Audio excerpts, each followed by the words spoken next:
ನೌಗಾಮ್ ಸ್ಫೋಟದ ತನಿಖೆಯನ್ನು ತೀವ್ರಗೊಳಿಸಿದ್ದಾರೆ ಪೊಲೀಸರು. ಸ್ಥಳದಲ್ಲಿ ಜಮ್ಮು ಕಾಶ್ಮೀರ ಪೊಲೀಸರು ತಪಾಸಣೆಯನ್ನು ನಡೆಸ್ತಾ ಇದ್ದಾರೆ. ಡಾಗ್ ಸ್ಕ್ವಾಡ್, ಎಫ್ಎಸ್ಎಲ್ ತಂಡಗಳು ಕೂಡ ಬಂದಿದ್ದಾವೆ. ಇನ್ನಷ್ಟು ಪರಿಶೀಲನೆ ನಡೀತಾ ಇದೆ. ಹೇಗೆ ಈ ಸ್ಫೋಟ ಸಂಭವಿಸಿತು ಅನ್ನೋದ್ರ ಕುರಿತಾಗಿ ಇನ್ನಷ್ಟು ಪರಿಶೀಲನೆ ನಡೀತಾ ಇದೆ.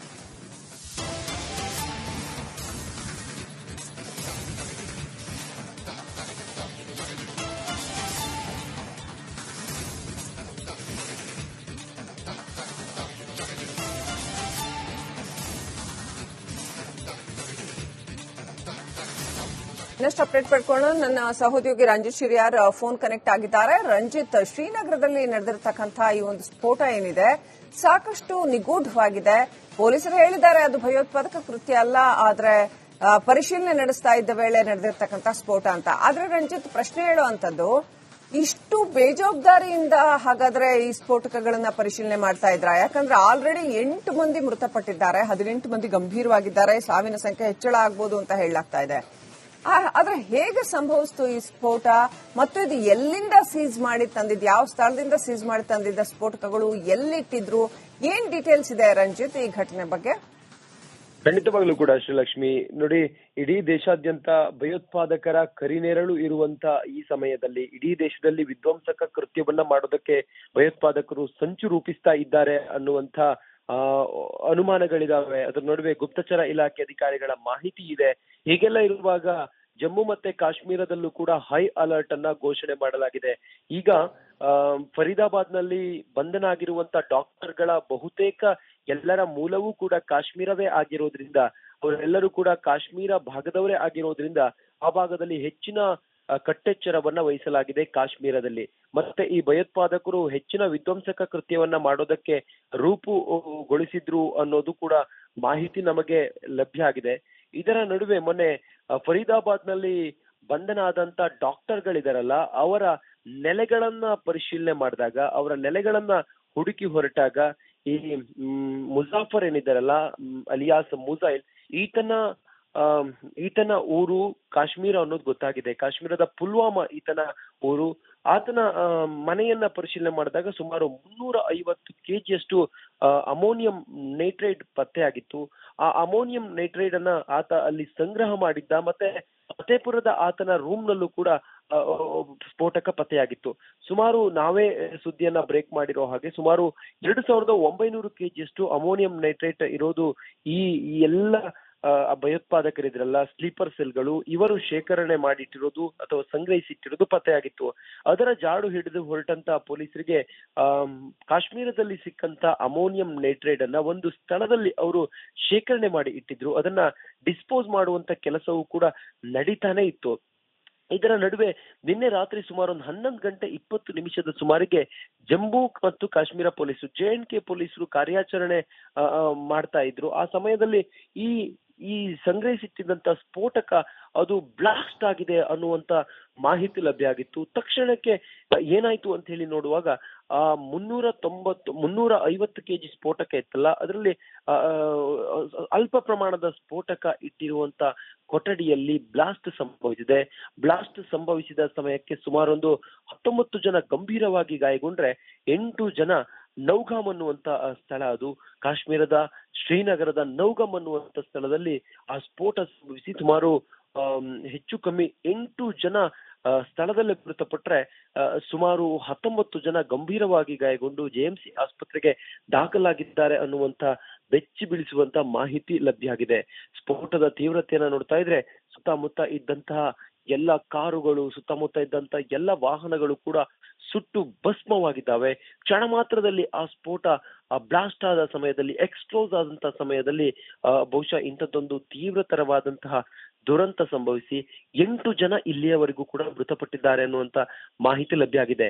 ತಕ್ಷಣಕ್ಕೆ JNK ಪೊಲೀಸರು ತಿಳಿಸಿದ್ದಾರೆ, ಇದು ಯಾವುದೇ ಭಯೋತ್ಪಾದಕ ಕೃತ್ಯ ಅಲ್ಲ, ನಾವು ಸೀಸ್ ಮಾಡಿರುವಂತ ಸ್ಫೋಟಕಗಳು ಬ್ಲಾಸ್ಟ್ ಆಗಿರುವಂತ ಟೆಂಪರೇಚರ್ಗೆ ಬ್ಲಾಸ್ಟ್ ಆಗಿರುವಂತ ಸಮಯದಲ್ಲಿ ಈ ಬ್ಲಾಸ್ಟ್ ಸಂಭವಿಸಿದೆ, ಈ ದುರಂತ ಸಂಭವಿಸಿದೆ. ಆದ್ರೆ ಇದರಲ್ಲಿ ಯಾವುದೇ ಭಯೋತ್ಪಾದಕರು ಉದ್ದೇಶಪೂರ್ವಕವಾಗಿ ಅಲ್ಲಿ ಬ್ಲಾಸ್ಟ್ ಮಾಡಿದ್ದಲ್ಲ ಅನ್ನುವಂತ ಮಾಹಿತಿ ನೀಡಿದ್ದಾರೆ. ಆದ್ರೆ FSL ತನಿಖೆ ಆಗ್ತಾ ಇದೆ. ಸದ್ಯ ಇನ್ನು ಇವತ್ತು ಹೆಚ್ಚಿನ ತನಿಖೆ ಆಗಬಹುದು. ನಿನ್ನೆ ರಾತ್ರಿ ಘಟನೆ ಆಗಿರೋದ್ರಿಂದಾಗಿ ಪ್ರಾಥಮಿಕ ಮಾಹಿತಿಯಷ್ಟೇ ಲಭ್ಯ ಆಗಿದೆ. ಈಗ ಇನ್ನಷ್ಟೇ ಅಧಿಕಾರಿಗಳ ತಂಡವೂ ಕೂಡ ಸ್ಥಳಕ್ಕೆ ಆಗಮಿಸ್ತಾ ಇದೆ. ಸ್ಥಳಕ್ಕೆ ಆಗಮಿಸಿ ಎಲ್ಲವನ್ನು ಕೂಡ ಪರಿಶೀಲನೆ ಮಾಡ್ತಾ ಇದ್ದಾರೆ. ಪರಿಶೀಲನೆ ನಂತರ ತಿಳಿದು ಬರಬೇಕಾಗಿದೆ. ಇದು ನಿಜಕ್ಕೂ ಕೂಡ ಅಕಸ್ಮಾತ್ ಆಗಿ ಆಗಿರುವಂತಹ ದುರಂತವ ಅಥವಾ ಬೇರೆನಾದ್ರೂ ಕಾರಣಗಳಿದೆಯಾ ಅನ್ನೋದನ್ನ ತಿಳಿದು ಬರಬೇಕಾಗಿದೆ. ಅಥವಾ ಏನಾದ್ರು ಟೈಮರ್ ಬಾಂಬ್ ಗಳನ್ನ ಇಟ್ಟು ಈ ಭಯೋತ್ಪಾದಕರು ಬ್ಲಾಸ್ಟ್ ಏನಾದ್ರು ಮಾಡುವಂತ ಸಂಚನ್ನ ರೂಪಿಸಿದ್ರ, ಇದೆಲ್ಲವೂ ಕೂಡ ತಿಳಿದು ಬರಬೇಕಾಗಿದೆ. ಸದ್ಯ ಇವತ್ತು ಪ್ರಕರಣದ ತನಿಖೆ ತೀವ್ರವಾಗುತ್ತೆ. ಆ ಮೂಲಕ ಈ ಪ್ರಕರಣದ ಸತ್ಯಾಸತ್ಯತೆ ಏನು ಅನ್ನೋದು ಬಯಲಾಗುತ್ತೆ. ಶ್ರೀಲಕ್ಷ್ಮಿ. ರಂಜಿತ್, ಇನ್ನು ಕೇಂದ್ರ ಸರ್ಕಾರ ಈ ಬಗ್ಗೆ ಏನು ಕ್ರಮ ಕೈಗೊಂಡಿದೆ? ಕೇಂದ್ರದ ಏಜೆನ್ಸಿಗಳು, ತನಿಖಾ ಏಜೆನ್ಸಿಗಳು ಏನಾದರೂ ಇದರಲ್ಲಿ ಎಂಟರ್ ಆಗ್ತಿದ್ದಾವಾ? ಇನ್ವೆಸ್ಟಿಗೇಷನ್ಸ್ ಏನಾದರೂ ಕಂಡಕ್ಟ್ ಮಾಡ್ತಿದ್ದಾವಾ? ಹೇಗೆ? ಮತ್ತೆ ಕೇವಲ ಜಮ್ಮು ಕಾಶ್ಮೀರ ಪೊಲೀಸರು ಮಾತ್ರ ಇದನ್ನ ಪರಿಶೀಲನೆ ತನಿಖೆ ಮಾಡ್ತಾ ಇದ್ದಾರಾ, ಅಥವಾ ಇದರಲ್ಲಿ ಕೇಂದ್ರದ ತನಿಖಾ ಸಂಸ್ಥೆಗಳು ಕೂಡ ತನಿಖೆಗೆ ಮುಂದಾಗಿದೆಯಾ? ಏನ್ ಡೀಟೇಲ್ಸ್ ಇದೆ? ಖಂಡಿತ ಶ್ರೀಲಕ್ಷ್ಮಿ.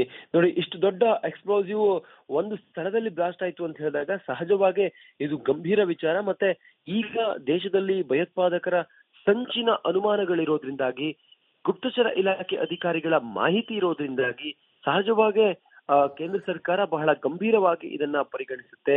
ಯಾವುದೇ ಒಂದು ಸೀಮಿತವಾದ ಜಾಗದಲ್ಲಿ ಇಂಥ ಬ್ಲಾಸ್ಟ್ ಸಂಭವಿಸಿದಾಗ ಅಲ್ಲಿ ಭಯೋತ್ಪಾದಕ ನಿಗ್ರಹ ದಳವೂ ಕೂಡ ಅಲ್ಲಿ ಕಾರ್ಯಾಚರಣೆಯನ್ನ ಮಾಡುತ್ತೆ.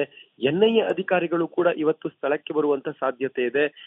JNK ಪೊಲೀಸರು ಸಹಜವಾಗಿ ಅಲ್ಲಿ ಆ ಘಟನೆಯನ್ನ ಅವಲೋಕನ ಮಾಡಿರೋದ್ರಿಂದಾಗಿ ಅಥವಾ ನೋಡಿರೋದ್ರಿಂದಾಗಿ ಅವರು ಪ್ರಾಥಮಿಕವಾಗಷ್ಟೇ ಮಾಹಿತಿಯನ್ನು ನೀಡಿದ್ದಾರೆ.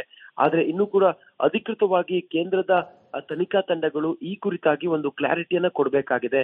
ಆ ಸಂಬಂಧವಾಗಿ ಈಗ FSL ತಂಡವೂ ಕೂಡ ಅಲ್ಲಿ ಬಂದಿದೆ.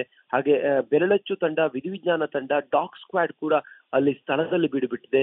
ಬಾಂಬ್ ನಿಷ್ಕ್ರಿಯ ತಂಡವೂ ಕೂಡ ನಿನ್ನೆ ರಾತ್ರಿ ಘಟನೆ ಸಂಭವಿಸಿದ ಕ್ಷಣದಿಂದಲೂ ಕೂಡ ಅಲ್ಲೇ ಇದ್ದು ಪರಿಶೀಲನೆ ಮಾಡ್ತಾ ಇದ್ದಾರೆ. ಇವತ್ತು ಪ್ರೋಗ್ರೆಸಿವ್ ರಿಪೋರ್ಟ್ ಏನು ಅಂತ ಹೇಳಿ ತಿಳಿದು ಬರಬೇಕಾಗಿದೆ. ಮುಂದುವರೆದು ತನಿಖಾ ವರದಿ ಇನ್ನೇನು ಕೆಲವೇ ಹೊತ್ತಲ್ಲಿ ಲಭಿಸುತ್ತೆ.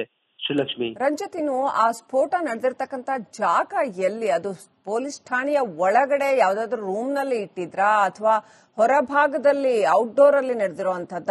ಎಲ್ಲಿ ನಡೆದಿದೆ ಅಂತ ಮಾಹಿತಿ ಇದೆಯಾ? ಖಂಡಿತ ಶ್ರೀಲಕ್ಷ್ಮಿ.